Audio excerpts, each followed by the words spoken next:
Hello guys, welcome back to my YouTube channel. So आजच्या व्हिडिओचा topic आहे Ganpati decoration. So मी एक्सप्लेन करते फर्स्ट की आम्ही काय कॉन्सेप्ट घेतलेली. आमची मूर्ती ह्यावेळी जंगल थीमवाली होती. सो आम्ही डिसाईड केलेलं की पूर्ण घराला काहीतरी असं ग्रीन मे बी जंगलसारखं काहीतरी थीम द्यावी. सो ही एक आयडिया होती जी मी स्केच थ्रू डेकोरेशनच्या आधीच रेडी करून ठेवलेली की इकडनं एक झाड येणार, देन बॅक साईड पूर्ण स्टोनची वॉल असेल, मे बी ग्रे और ब्राउनिश थोडं, त्याच्यानंतर इथनं सनलाईट येणार, राईट साईडने वॉटरफॉल येईल मे बी लेफ्ट साईडने येईल. ही एक कॉन्सेप्ट आहे की व्हिज्युअलायझेशन की असं एक करायचा प्रयत्न आहे. सो जेव्हा स्टार्ट केलं त्याच्यानंतर ह्याच्यात थोडेफार मायनर चेंजेस केले आहेत. सो तुम्हाला व्हिडिओमध्ये कळेलच नंतर. सो लेट स्टार्टिंगला आपण बघूया की हे झाड आपण कसं रेडी केलं आहे, की झाडासाठी काय मटेरियल यूज केलं आहे. सो इथे आम्ही आता एक 6 इंचचा ड्रेनेजचा पाईप घेतला आहे आणि त्याच्यावर न्यूजपेपरचे गोळे करून ग्लू गनने मे बी फेविकॉलने तुम्ही स्टिक करू शकता. हाईट डिपेंड आहे तुमच्यावर की जेवढी हाईटचं खोड घ्यायचं आहे तेवढा तुम्ही पाईप घेऊ शकता. आणि आता इथे फेविकॉलमध्ये थोडं पाणी मिक्स करून थोडंसं पातळ पेस्ट करून घ्यायची आणि जे आपण कागदाचे गोळे ड्रेनेज पाईपवर स्टिक केले त्याच्यावर परत एक फेविकॉल आणि पाण्याचा मिक्स असा हात मारून घ्यायचा.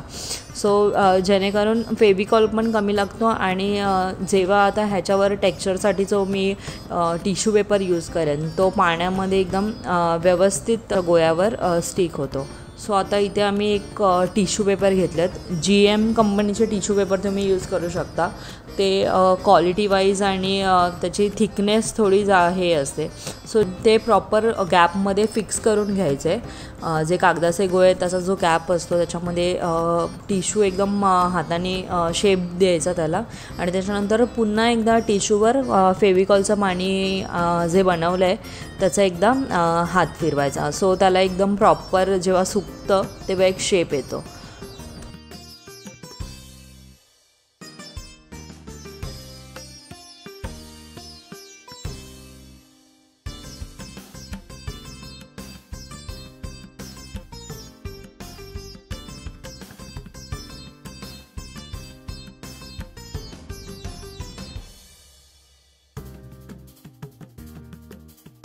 जेव्हा टिश्यू पेपर ड्राय होतात तेव्हा अशा प्रकारे काही टेक्स्चर येत आहे. झाड फक्त म्हणजे असं वाकडं तिकडं नसतं तर त्याला काही टेक्स्चर असतात, थोडे लाईन्स असतात. तर त्या टेक्स्चरसाठी मी जी आपण सुतळ बोलू शकतो जूट रोप असते ती आम्ही सिंगल्स एकदम बारीकवाली जूट रोप घेऊन ती आम्ही आता फेविकॉलने डायरेक्ट त्या टिश्यू पेपरवर लावतो आहे. सो त्याने एक असा टेक्स्चर येतो आहे.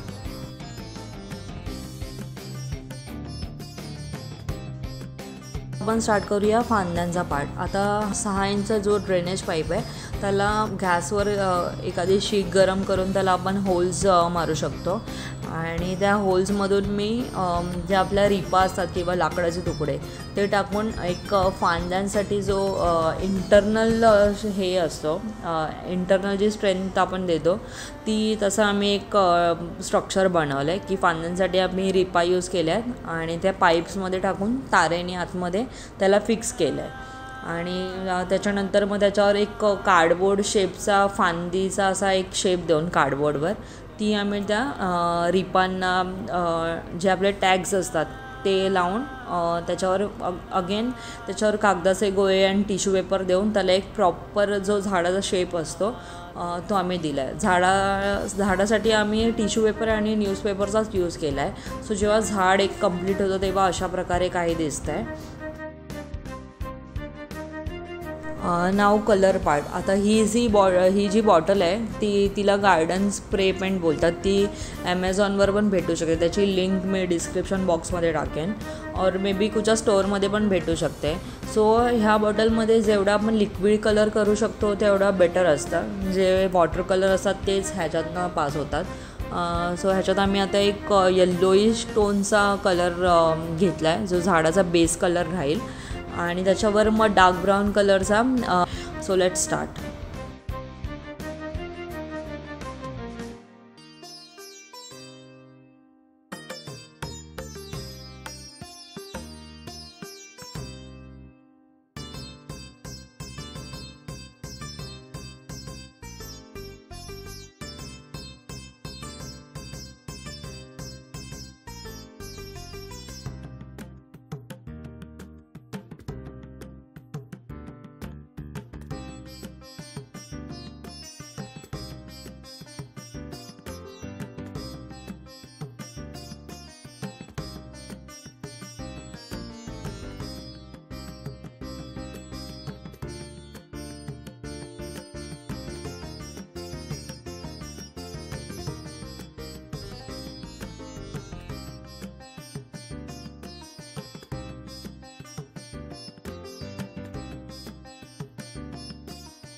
सो आता आपला येल्लो कलर झालेला आहे, तो कम्प्लिटली ड्राय होऊन द्यायचा. हा कलर मी रात्री मारल्यावर तो मॉर्निंगपर्यंत पूर्ण ड्राय झाला. सो नेक्स्ट डे मी आता ब्राऊन कलर मारायला स्टार्ट केला आहे. सो जो डार्क ब्राऊन असतो तो येल्लो नंतर जो त्याच्यावर फिनिश होतो ते एकदम चांगली येतं. सो आता डार्क ब्राऊन झाल्यावर जो डार्क ब्राऊन ड्राय होतो त्याच्यानंतर झाड काही असं दिसतं, एकदम रिअल वाटतं आहे. जर येल्लो घेतला बेस कलर तर वेल अँड गुड आहे, डायरेक्ट ब्राऊन पण करू शकता.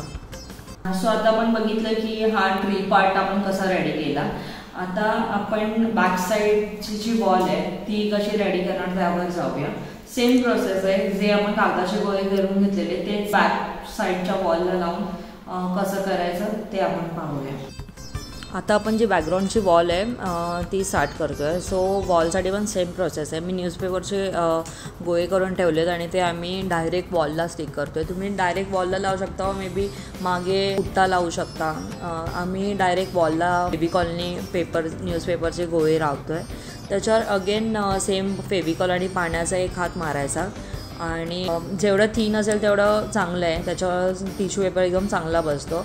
अगेन टिश्यू पेपर पूर्ण खोलायचा आणि जे गॅप्स असतात त्याच्यात एकदम फिक्स करायचं. त्याच्यानंतर कॉर्नर पूर्ण कवर करायचे फेविकॉल आणि पाण्याने.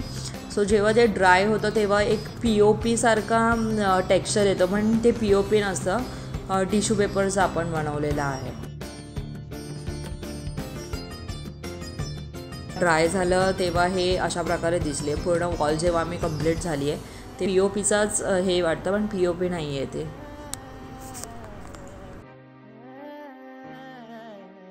सो आता आपलं ट्री आणि बॅक साईडची वॉल हा पार्ट रेडी झाला आहे. नाव नेक्स्ट वॉटरफॉल. आता मी त्या स्केचमध्ये वॉटरफॉल डायरेक्ट स्ट्रेट दाखवला आहे, पण जेव्हा आपण रिअल हे एक व्हिज्युअलायझेशन आहे, जेव्हा आपण क्रिएट करतो तेव्हा हे वॉटरफॉलचं पाणी डायरेक्ट मूर्तीवर येण्याची शक्यता असते आणि शाडू मातीची मूर्ती असल्यामुळे पाण्याचे थेंब पण अवॉइड करायला लागतात. सो हा वॉटरफॉल इन्स्टंट स्ट्रेट आम्ही असं त्याला थोडा वेव्ह दिला आहे की इथून इथे जाईल, मे बी इथून इथे. सो तसा क्रिएट करण्याचा प्रयत्न केला आहे. सो ह्या पूर्ण डेकोरेशनमध्ये वॉटरफॉल थोडा डिफिकल्ट पार्ट होता, कारण का पाणी लिकेज, परत प्लंबिंग आणि त्या सगळ्याचा थोडा डिफिकल्ट पार्ट आहे. तो एकदम सॉर्ट झाला तर वॉटरफॉल एकदम सही वाटतो. आणि त्या वॉटरफॉल नेहमी जेव्हा आपण डेकोरेशनमध्ये करणार तेव्हा मे बी ट्रायल त्याचे 4-5 दिवस आधी 2-3 दिवस ट्रायल करणं हे कंपल्सरी आहे, कारण का ज्या दिवशी तुमचा प्रोग्राम असेल त्या दिवशी डायरेक्ट नाही यूज करू शकत. त्याच्या आधी 4-5 दिवस तरी ट्रायल करणं खूप इम्पॉर्टंट आहे.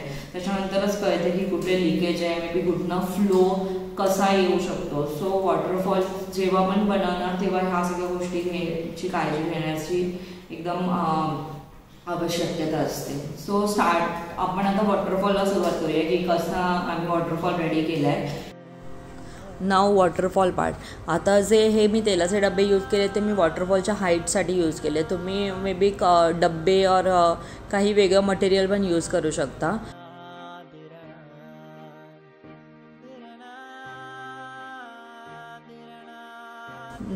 आता बाउल पार्ट, जे पाणी जमा होणार त्यासाठी मी बाउल्सचा यूज केला आहे. सो तुम्ही प्लास्टिकचे बाउल्स पण यूज करू शकता, जे घरात रेग्युलर यूजवाले असतात, तर स्टीलचे पण यूज करू शकता. पण भांडी अशी यूज करायची की ज्याला कडा असते. कडा असलेली भांड्यातून पाणी दुसऱ्या भांड्यात पडण्यात इझी जातं आणि तो जो फ्लो असतो वॉटरफॉलचा तो एकदम क्लिअर व्हिजिबल राहतो. सो जेव्हा भांडी सिलेक्शन करतो तेव्हा एक ज्याला कडा असते ती भांडी यूज करण्याचा प्रयत्न करा वॉटरफॉलसाठी. भांडी आम्ही इथे डबल टेपनी चिटकवली आहेत आणि त्याच्या आजूबाजूला जो स्पेस राहतो त्याच्यामध्ये अगेन सेम न्यूजपेपरचे गोळे आणि त्याच्यावर अगेन टिश्यू पेपर आणि परत फेविकॉल आणि पाण्याचा एक हात. सो तशा प्रकारे आम्ही पूर्ण वॉटरफॉल रेडी केला आहे.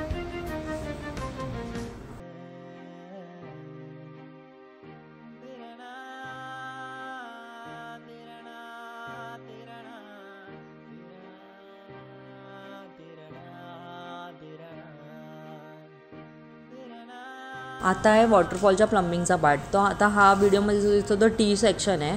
तो टी सेक्शन वॉटरफॉलच्या टॉपला असणार आणि तिथे मी पाईपला होल मारलेत, कारण का फ्लो एका प्रेशरने येण्यापेक्षा अगर टी सेक्शन देऊन जर 4-5 पॉईंट्स मारले तर पाण्याचा फ्लो पण कमी येणार. कंट्रोल करायला मी खाली टॅप पण लावलेला, तो तसा बेटर असतो की तुम्ही पाण्याचा प्रवाह जो असतो तो कमी जास्त तुम्ही तुमच्या हिशोबाने ठेवू शकता.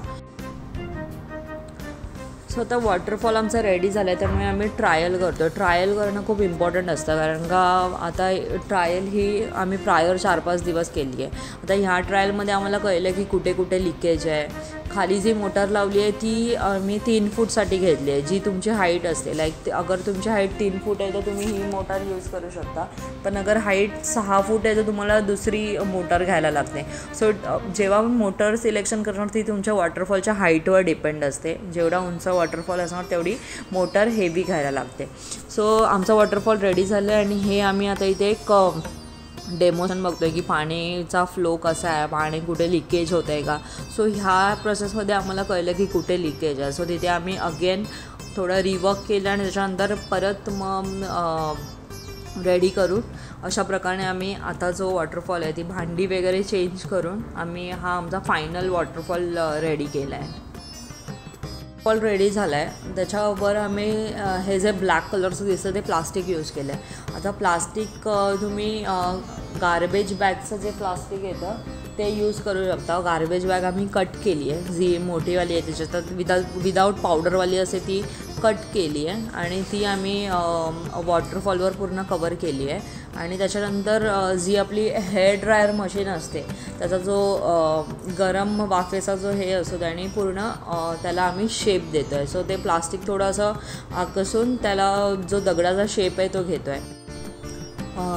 नाव कलरिंग पार्ट. आता जो स्प्रे जसा आपण झाडावर केला तसा सेम मी ते ब्लॅक अँड व्हाईटचा थोडा मिक्सर करून ग्रे कलरचा टेक्स्चर देतो आहे.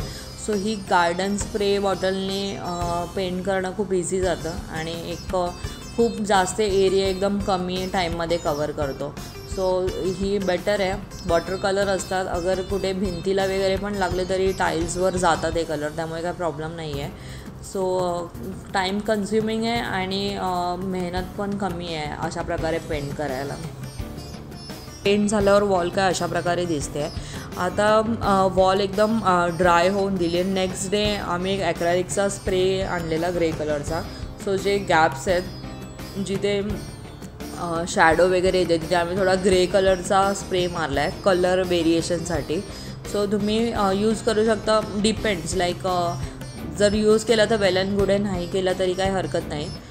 पण यूज केला तर एक वेगळी शॅडोचा इफेक्ट येतो ब्लॅकमध्ये ग्रे कलरचा.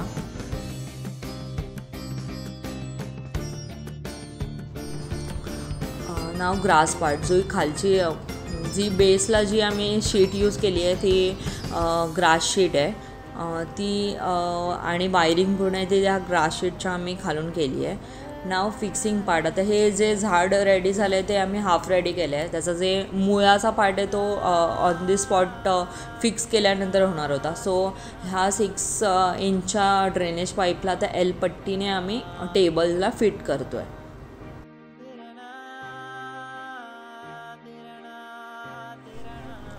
आता आमच्या हॉलचा स्पेस मोठा असल्यामुळे आम्ही दरवर्षीप्रमाणे सीलिंगला काहीतरी डेकोर करतो. सीलिंगसाठी जंगल थीम आहे त्यामुळे काहीतरी असं पानांसारखं काहीतरी करण्याचा प्रयत्न होता. सो इथे आम्ही क्रेप पेपर घेतला आहे जो क्रॉफर्ड मार्केटवरून भेटतो. अराउंड 50 रुपीजला 1 डझन पेपर वगैरे भेटतात. सो इथे मी पुट्ट्याचा एक साचा बनवला आहे लीफच्या शेपचा आणि ते पेपर फोल्ड करून ते शेपनी आम्ही आता कट करतो आहे ते.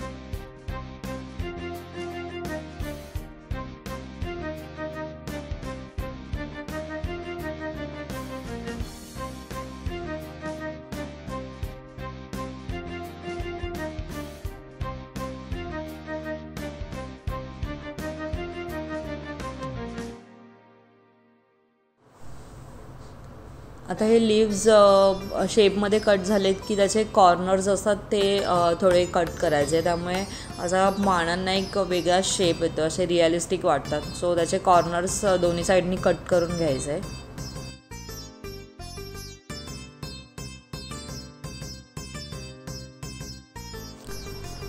अगेन आता आम्ही सुतईचा वापर केला आहे. तुम्ही धागे पण लावू शकता, पण सुतईने एक फांदीसारखा टेक्स्चर येतो म्हणून मी सुतई वापरली आहे. सो सुतईला फेविकॉल और मे बी चोकर गम लावून त्याच्यावर ते जे कट केले ते लिव्स स्टिक करायचे. आता हाईटप्रमाणे मला 1.5 इंचाची एक पट्टी हवी होती, त्यामुळे मी 3 पानांचा उपयोग केला आहे. सो अगर हाईट तुम्हाला जास्त पाहिजे तुम्ही जास्त पण लावू शकता. सो अशा प्रकारे आम्ही खूप सारे सेट बनवून ठेवले आहेत एकसाथ. सो जेव्हा सीलिंगचं जी ग्रीड्स असते ती आम्ही नायलॉनची दोरी लावतो. सो ती एकदा रेडी झाली की आम्ही आता ते हँग करायला सुरुवात केली आहे. सो जे स्क्वेअर्स आहेत तिथे आम्ही प्रत्येकाला एक रोप ती लावतो आहे.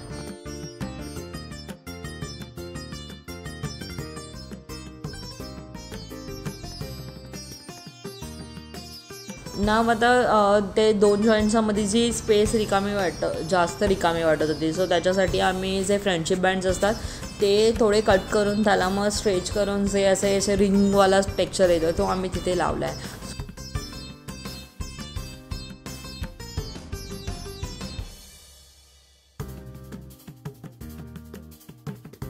तो ओव्हरऑल जेव्हा फायनल लुक काही असा येतो आहे की पूर्ण सिलिंगचे जेव्हा लाईट्स आहेत त्याच्यामध्ये पण आम्ही लाईट्स ग्रीन कलरच्या सोडल्या आहेत आणि हे आपलं डेकोरेशनचे रेडी झालं आहे. तो अशा प्रकारे काही लुक येतो आहे फायनल. अशा प्रकारे आपलं डेकोरेशन कम्प्लीट झालं आहे. लाईट्स एक समजवायला गेलं तर मी 3 कलरच्या लाईट यूज केलेल्या, रेड, ब्लू आणि व्हाईटमध्ये एकदम कामवाला फील येत होता की मूर्तीकडे बघितल्यावर एकदम शांत वाटेल असा. रेड आणि ब्लूमध्ये थोडं एक ब्राईट कलरचं बॅकग्राऊंड असा फील येत होता. सो मी सगळ्याचं अलग कनेक्शन करून जसं हवं आहे तसं हे करून ठेवलेलं की अगर म्हणजे ब्राईट कलर हवं आहे तर ब्राईट लाईट लावायची किंवा रात्रीच्या वेळ एकदम शांत हवं आहे तर व्हाईट लाईट लावायची. सो लाईटचं जसं प्रोव्हिजन करू शकता. नाव ग्रास पार्ट, सो खालची जी शीट होते हे जे पूर्ण हे आहे ते मी ग्रासची जी शीट भेटते, ग्रासची शीट मे बी क्रॉफर्ड मार्केटवरनं तुम्ही घेऊ शकता. 60 रुपये पर स्क्वेअर फीट रेट असतो त्यांचा, पण भाव वगैरे गेला तर 40 रुपीज पर स्क्वेअर फीटपर्यंत भेटतो. सो मी ती शीट पूर्ण आहे ती ग्रास शीट लावली आहे, ही डायरेक्ट रेडीमेड भेटते. वायरिंग मी ह्या पूर्ण ग्रास शीटच्या खालून घेतलेली. सो वायर जी लुपिंग आपण करतो ती पूर्ण ग्रास शीटच्या खालून जाणार आणि बल्ब्स होते ते मी सगळे वर टाकलेले. सो वायरिंग जेवढं कमी दिसेल तेवढं चांगलं असतं इथे. परत वॉटरफॉलची लाईट होती ती मी वरून दिलेली. जे डेकोरेशन तुम्ही बघाल तर सिलिंग जो पॉईंट्स होता तिकडनं मी लाईट्स दिलेले वॉटरफॉलसाठी. सो लाईट्सची अरेंजमेंट तुम्ही तुमच्या स्पेसप्रमाणे करू शकता. जर एकदम शांत हवे तर व्हाईट लाईट यूज करू शकता or maybe warm white use करू शकता. पण थोडं ब्राईट हवं आहे तर रेड, ग्रीन, ब्लू अशा वेगळ्या लाईट्स यूज करू शकता. झाडासाठी मी ग्रीन कलरचे जे तोरणच येतात आपले दिवाळीवाले ते मी यूज केले. सो त्याने ग्रीननेस असा डेकोरेशनमध्ये आला आहे. चला मग आता डेकोरेशन तर आपलं कम्प्लीट झालं आहे. आता बाप्पाच्या आगमनाची वेळ झाली आहे. गणपती बाप्पा मंगल मूर्ती. गणपती बाप्पा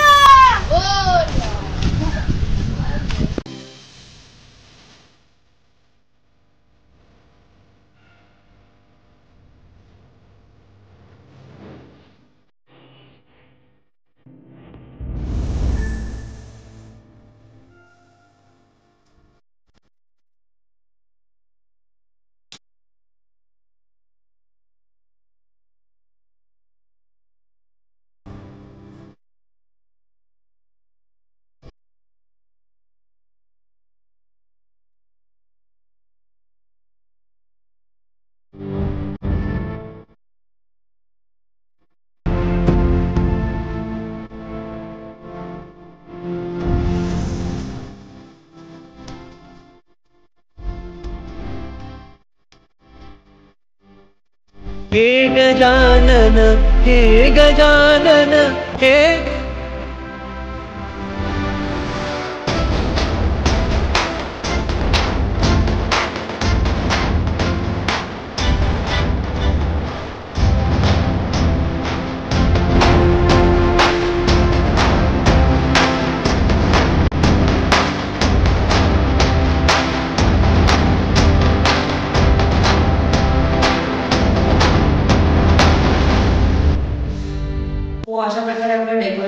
कम्प्लीट झालं आहे. आय होप तुम्हाला आवडलं असेल. आवडलं असेल तर नक्की लाईक करा, शेअर करा, कमेंट करा.